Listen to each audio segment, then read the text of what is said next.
tarde, quinto ano, tudo bem com vocês?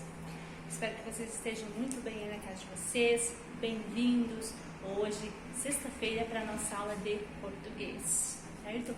Depois da nossa aula ao vivo ontem aí, com as correções, tudo organizadinho, né? Então, assistindo aí o texto do Sherlock Holmes, né?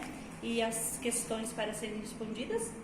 Fizemos isso na aula ao vivo, né? Para todos que estavam lá. Então, as questões todas corrigidas, né? Nós entramos aí nas atividades da aula de hoje, certo? Então, para a aula de hoje, página 290, página 291, página 292. Então, essas três páginas aí, que vão contar pra gente um pouquinho do que? Contos de enigmas e de terror.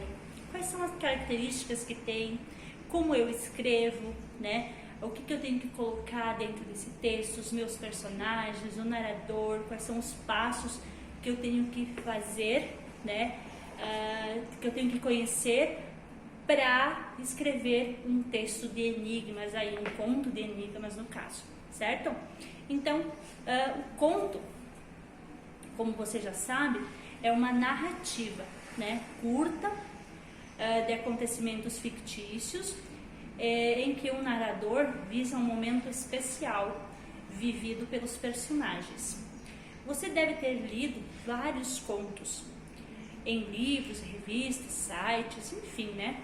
Talvez se lembre mais de contos de heróis, heroínas, vilões, fadas, príncipes, né, dragões e etc. Mas você leu contos memoriais e também contos com toques de humor, suspense e fantasia. Como é possível observar, há contos muito diferentes entre si, mas também apresentam elementos em comum, os quais você pode rever. Então, nós vamos ver aí os passos. O narrador, aquele que conta as ações das personagens. Ele pode narrar a história na terceira pessoa ou narrar e também participar da narrativa, sendo um dos seus personagens. Isso em primeira pessoa daí. As personagens, seres que participam do que acontece no conto, que podem ser protagonistas, antagonistas ou secundários. Lembra, né? O protagonista é aquele que faz parte de toda a história, que é o ator principal, o personagem principal, né?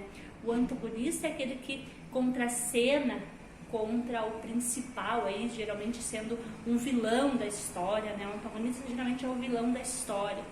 E os secundários são os outros personagens que fazem parte da história em menor escala, né? Que fazem parte, que participam muito pouco da história. Os acontecimentos que se passam, né? Tem um tempo, um lugar, né? E são elementos importantes para situar os personagens no conto. Então, quando eu for escrever um conto, eu tenho que situar um lugar, dar destaque ao lugar que está acontecendo, né? Em que tempo que está acontecendo isso, né? De uma maneira assim, aconteceu de dia, de noite, aconteceu, né, no domingo, na segunda, enfim, né? E o lugar, eu tenho que destacar qual é o lugar que isso está acontecendo, dentro de casa, fora de casa, na praça, na rua, enfim, né? Então isso é importante que se tenha dentro do conto.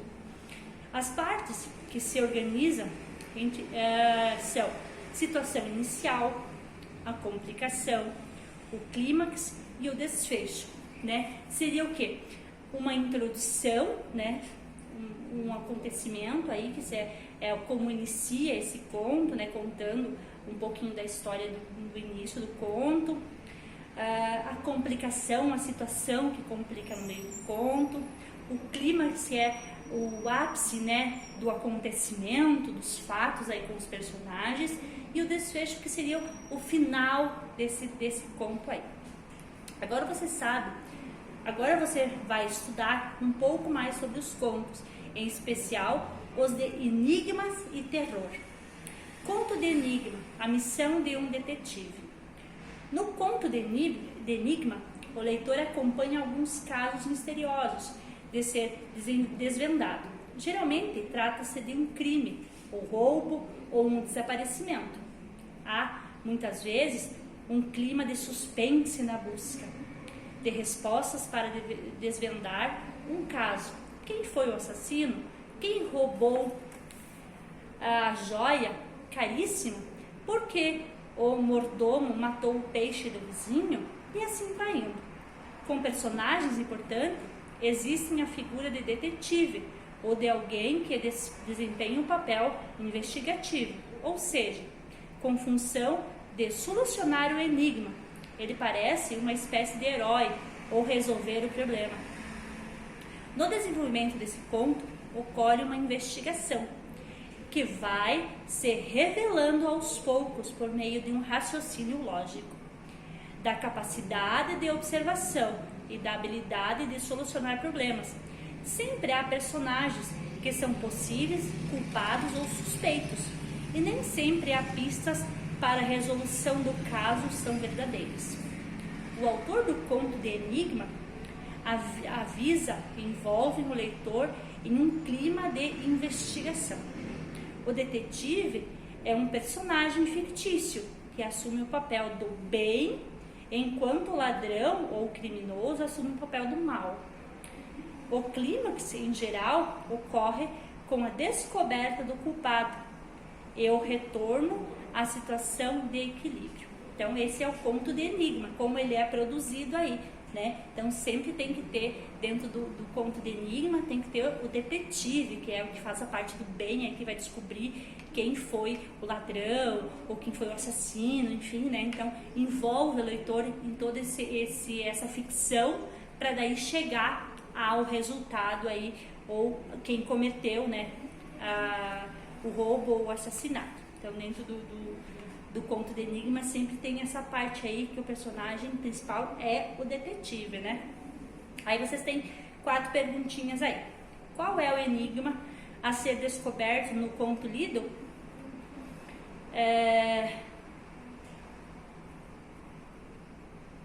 Então, é o conto que a gente leu lá do detetive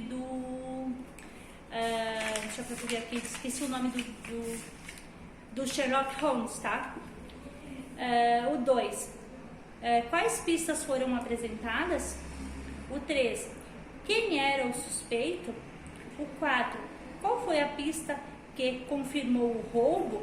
Então, todos eles baseados no conto que vocês já leram.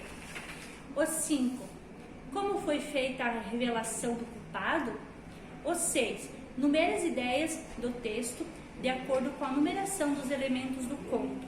Situação inicial, complicação, clímax e desfecho. Aí vocês têm 4 aqui, ó, 4 quadradinhos, que contam um pouquinho da história. Daí vocês vão ver qual que é a situação inicial, qual dos quadrinhos que tem ali é a situação inicial, qual é a complicação da história. Daí, situação inicial número 1, complicação da história número 2, clímax 3 e o desfecho 4. Então, qual deles estão na ordem? Eles não estão na ordem, estão misturados. Daí, qual é qual, vocês vão colocar o número dentro. E a 7, o desfecho desse conto de enigma foge um pouco do comum. Justifique sua afirmativa. Por que esse conto que está aqui foge um pouquinho dessa situação, certo? Então, as atividades são aí da página 290, que tem as partes de um conto aí, um pouquinho sobre o conto de enigma, o que tem que ter dentro do conto de enigma, que tem detetive, e as perguntas para ser respondida até a página 292. Essas são as atividades da aula de hoje. Bom trabalho para vocês. Qualquer dúvida é só chamar. Bom final de semana e até a próxima semana. Tchau, tchau.